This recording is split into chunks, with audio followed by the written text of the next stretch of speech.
Hello and welcome. I am here to do our new moon in Pisces reading.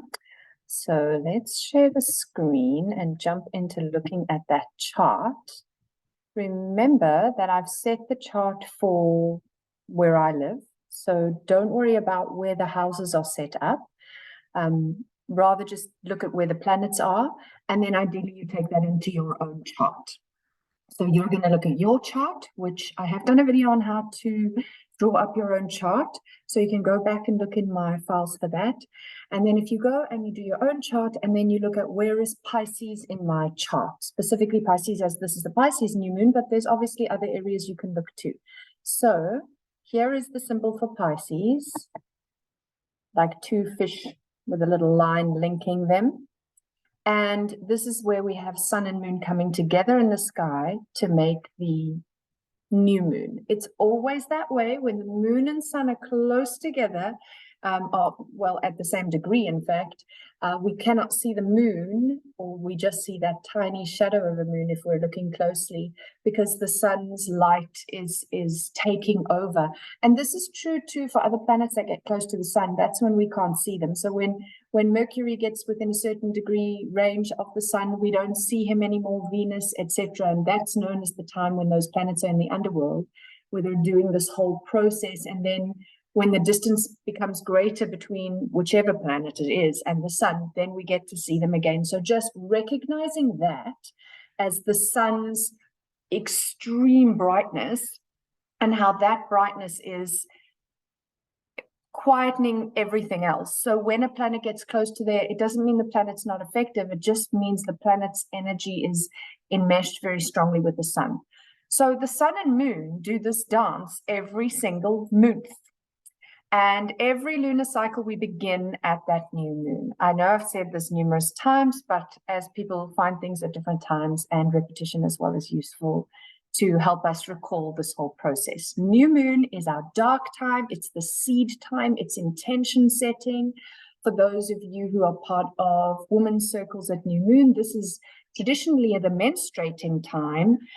Not that that is true for every single woman, but it is the time where we are most intuitive and psychic and in our cave, in our innermost sort of cave. And that's for women and men. And we become sort of heightened if we go in and do the inner work. And from that place, feel into the shadow, feel into the challenge, acknowledge these things and set our intentions or make new moon wishes. And the reason I'm actually delving a little bit deeper into this concept today is because Pisces is the final sign of the zodiac. It's the sign of the mystic. And this is an extremely intuitive, psychic, inward type of sign naturally. So it really affords us that deep understanding of the energy of the new moon time, because we are naturally wanting to go into those spaces ever more with the energy being Pisces. So we have this combined energy here of the fact that we are dealing with a lot of beginnings and a lot of endings within this dynamic of this new moon. So a new moon is a beginning by its very nature, and this one is at 1 degree. So right near the very beginning of the sign is where we're having a very beginning of a month and a new cycle in terms of, let me just take that down, in terms of, this is the beginning of the Pisces lunar cycle. The sun has also, because it's right at the beginning, the sun has also just entered the sign of Pisces the day before, and then the moon comes to meet the sun. So at this point, what we're doing is we're starting to look at the beginning of the end, because it's the beginning of a new moon cycle, but it's the end of the 12-month cycle or 13-month cycle, depending on how many new moons there were. There were 12 for last cycle, but there will be 13 for the next cycle. So let me just elaborate. We start in Aries, that's the baby of the zodiac, and we move our way all the way around to end at Pisces. So we're ending, this is our first, the beginning of the end, the beginning of the last phase of the year's cycles, or of the year's moon cycles. Does that make sense? So many cycles within cycles in astrology. So I'm trying to make it as simple as possible, because here we're following the moon cycle However, the moon and the sun's dance are inextricable. We only see the moon because she reflects the light of the sun. So when we get to the 12th sign, Pisces, we are looking at how the moon and sun have danced, how many cycles she's danced within his one cycle. Basically, the sun's year and the moon's months have been dancing 12 times as we get to this last part. So we're at the beginning of the end, and this is a beautiful time for us to get really, really reflective about what the last 12-month cycle has brought to us. What is it that we really need to kind of finish off and dig into? And what is it that we want to start laying the foundations for the new beginning? So closing doors behind us, opening doors ahead of us. But this is our beautiful month of, we're in the in-between. And Pisces is a bit of an in-between. It's a mutable sign. And the mutable signs are when we're shifting into the next season, depending which hemisphere you're in. It's either taking you into autumn or taking you into spring. So here we're in this shifting space, and we're at a new point of that once we reach the new moon, which is only on the 20th. So we reach the new moon and we go into this introspective inward space, and we do our deep reflections. And in that deep reflection time, this particular new moon, we also see some bigger cycles preparing to come to an end. And that's really what I wanted to get around to in terms of this particular new moon, is that there is that extra reflection. We look primarily at the sun and the moon dancing every month, but we're more and more starting to bring in the other energies that are showing up in the month. And so here is where I want to point out that Pluto is at the 29th degree.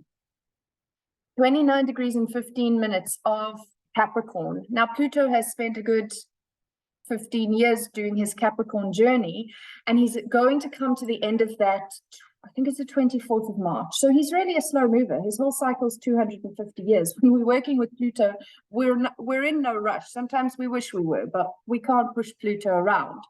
So this new moon, we're not only feeling the new moon energy and what's happening in the Pisces space, which is obviously where the new moon is, but we're feeling the end of the Capricorn Pluto, the promise of the end and the promise of the beginning of Pluto's new process into Aquarius, which is where he will move next month. However, he doesn't stay there for terribly long, a few months before he retrogrades back into Capricorn, and he'll only move back next year, 2024, in December, I think it is. So this is a very slow beginning, ending kind of Plutonic experience for us. But this new moon for me feels like the very first touch of that space that is going to be really, really integrated in the next 2 years.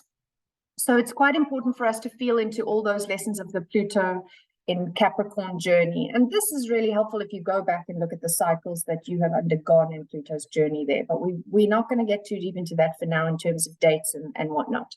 Then we have the other big beginning, sort of ending and beginning, and that is the Saturn story. Saturn has spent the last 2.5 years in Aquarius. He rules Aquarius. He also rules Capricorn. So by the time he moves out of Aquarius, he will have been in charge of himself for 5 years. Now, that is a long time for Saturn to be like sovereign and strong. And within that, because Saturn is about boundaries and structures, we've seen so much in the world changing about how top-down power breakdowns, like what do we really want to put the work into? Where should we be building? How can we be more disciplined? All those Saturn words, right?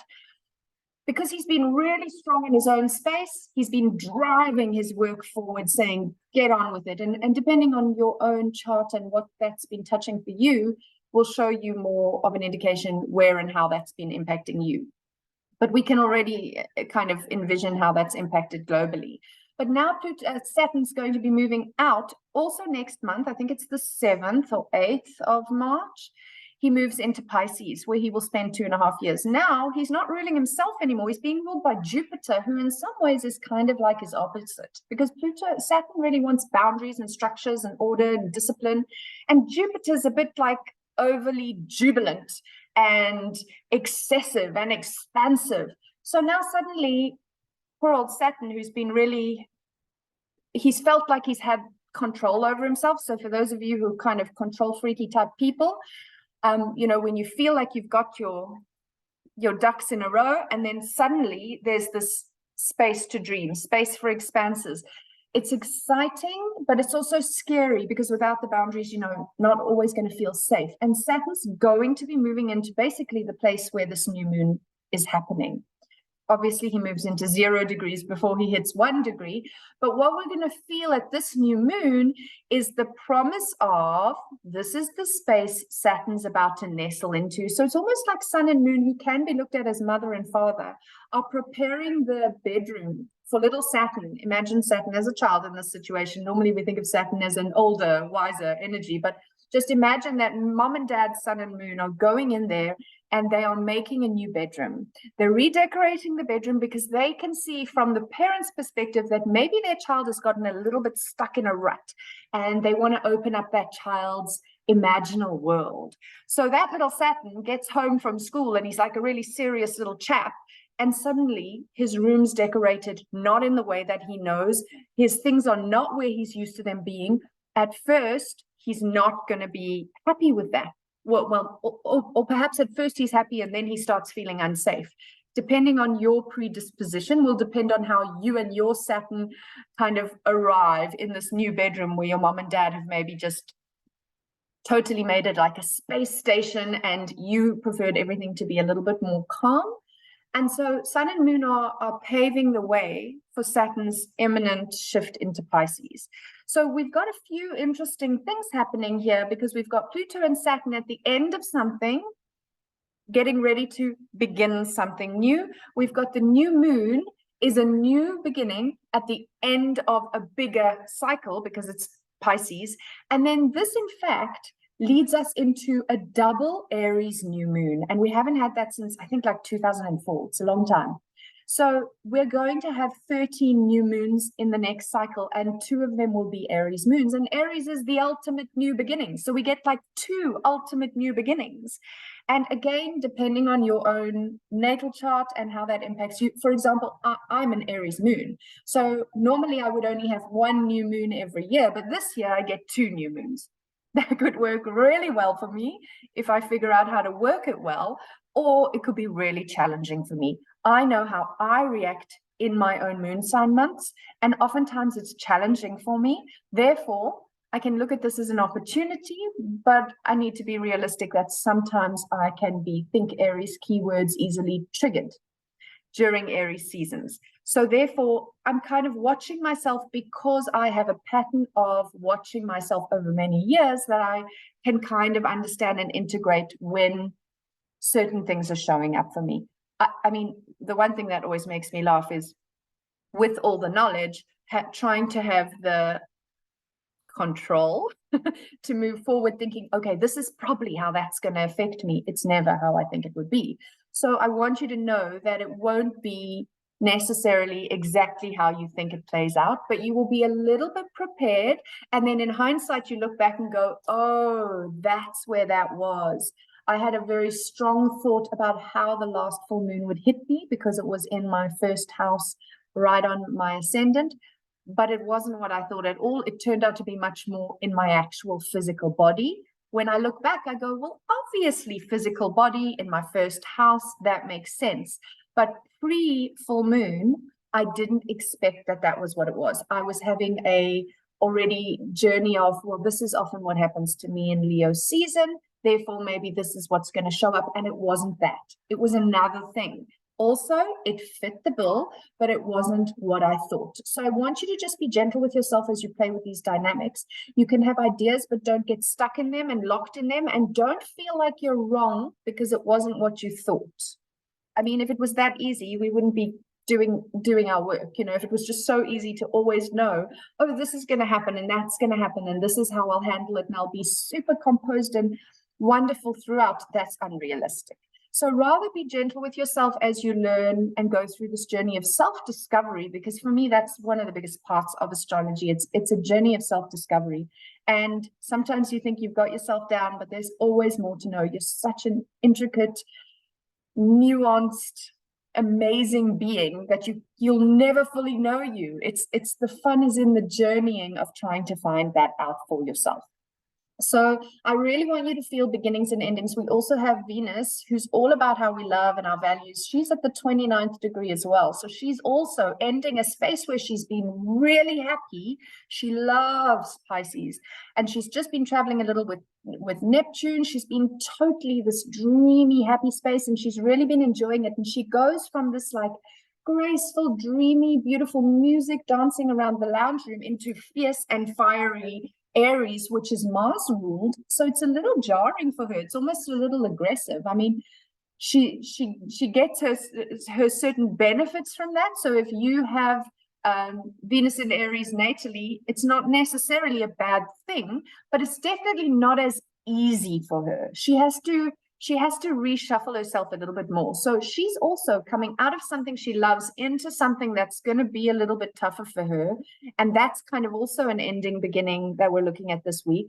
In that process, she's having a beautiful, strong connection with Pluto, where there's this beautiful promise of changes and transformations that are the dream, that are the ideal, that maybe do require some work because that's life. But that if we're true to our hearts and our ideals and what we really love and what really drives us, then it's very positive push from these two planets. Pluto, who's strong karmic power dynamics, and Venus, who's a really benefic, loving energy. So that's really nice for us to have.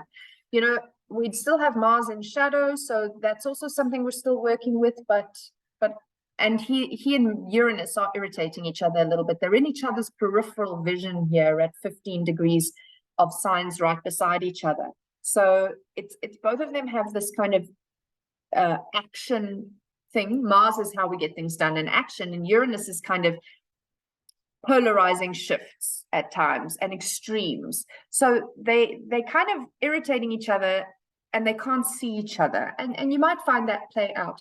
But I think we've spoken into enough of the important things for the length that I want to keep this to. So I'm not going to make it a little bit long, too much longer. Suffice to say, one more thing I just will point out is that we have Jupiter pretty close to Chiron. So we might also be feeling like the things that do feel wounding for us and overwhelming for us, maybe feeling a little bit bigger than necessary. And if that's happening, it's probably so that we can see them. Because if we can keep our little blinkers on and stay in our little controlled environments, then we can ignore things that aren't really working. But when something comes and goes, Pam, this isn't actually good for you, then, and you can't avoid what you're seeing, what you're feeling, what you're sensing, then ultimately you have to do something about it. So that also could be a little bit challenging, and that's happening within that realm of Aries, which is going to really be coming in strongly in the next cycle as the sun will go through, and we'll have the first new moon will be at the very beginning of the sign, and the second Aries new moon will be at the very end of the sign. So we have this like really powerful dynamic of holding the whole of the Aries energy. So if you have strong Aries, that's definitely going to be a space you want to look at and feel into.